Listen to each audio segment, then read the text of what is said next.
হচ্ছে AGT live 24/7।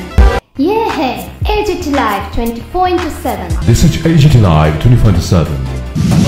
অর্ধেকে নেমে এসেছে এবং এটা সেই 2012-13 সালের তখন যে দাম ছিল সেখান থেকে যে নেমে এসেছে এটা এখনো তার নিচে আছে, অর্ধেক তো নেই।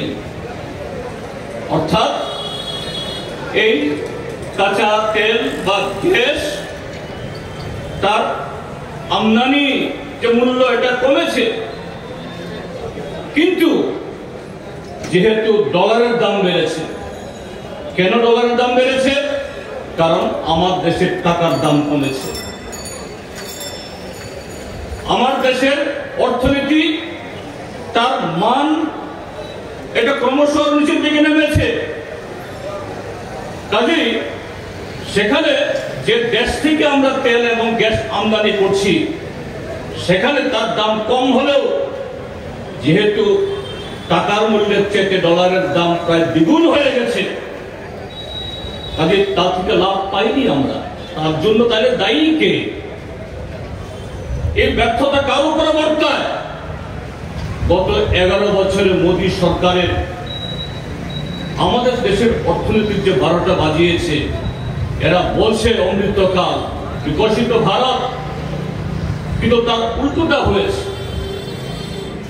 এখন সেই জায়গাতেও আরেকটা পরিস্থিতি তৈরি হয়েছে। ইউক্রেনের যুদ্ধের পর রাশিয়া এবং ইউক্রেনের মধ্যে রাশিয়ার উপরে নাটো জোট বা আমেরিকা নানা ধরনের অবরোধ চাপিয়ে দিয়েছে। রাশিয়া সেই যুদ্ধ শুরু হওয়ার আগে অন্য দেশে যেরকম ভাবে তেল বিক্রি করতে পারত, গ্যাস বিক্রি করতে পারত, সেরকম ভাবে বিক্রি করতে পারছে না আমেরিকার কারণে। কাজেই তারা তাদের অর্থনীতি টিকিয়ে রাখার জন্য রাশিয়ার তেল গ্যাস, ওদিকে ইরান কম দামে ভারতকে দিচ্ছে, আর এই যে লেনদেনের তার যে বিনিময় হচ্ছে ডলারে না, ভারতীয় টাকা বা রাশিয়ান রুবলে।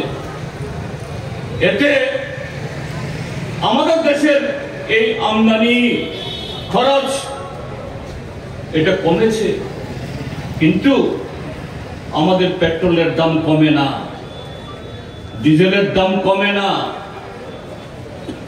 ওই সিলিন্ডারের গ্যাসের দাম কমে না, এটা বাড়তেই থাকে। কেননা আমাদের দেশের সরকার এই পেট্রোলের উপরে ডিজেলের উপরে দাম হিসেবে নিতে না পারলেও তার উপরে শেষ বসিয়ে দিই, প্রাইস না শেষ, অর্থাৎ মাসুল বসিয়ে দিয়ে আমাদের দেশের জনগণের পকেট থেকে লক্ষ লক্ষ কোটি টাকা সেখানে আদায় করছে। এই জায়গায় আমরা যারা ত্রিপুরাবাসী, আমাদের আরেকটা আর্গুমেন্ট এখানে আছে। সেটা কি? ত্রিপুরার যে পাইপ লাইন ন্যাচারাল গ্যাস, অর্থাৎ আমাদের বাড়ি ঘরে যাদের বাড়িতে পাইপ লাইনে গ্যাস গেছে, এই গ্যাস রাশিয়া থেকে ইরান থেকে আসে না। এই গ্যাস বোম্বে হাই বা ওই বিশাখাপত্তনম থেকে আসে না। যেন বাইরে থেকে গ্যাস আনতে হচ্ছে বলে তার দাম বেড়ে গেছে, এই জন্য এখন দাম বাড়াতে হলো। আমাদের ত্রিপুরা রাজ্যের মধ্যে ত্রিপুরা সরকার গত 7.5 বছরে রাজ্যের বিদ্যুৎ দপ্তর বা নিগমের অধীনে নতুন করে 1 মেগাওয়াট বা 1 ওয়াট বিদ্যুৎ নতুন করে উৎপাদন করার কোন ব্যবস্থা করেনি।